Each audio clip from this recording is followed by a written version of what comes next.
How to move files in File Manager. This demo assumes you've already logged into Plesk's File Manager. Now let's learn how to move files. Navigate to the folder where the file exists that you want to move.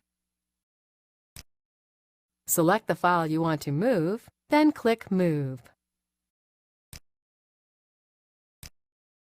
Navigate to the directory where you want to move the file. Then click OK. That's it. The file has been moved to that directory. Let's go take a look. There it is, the file we just moved from the previous directory.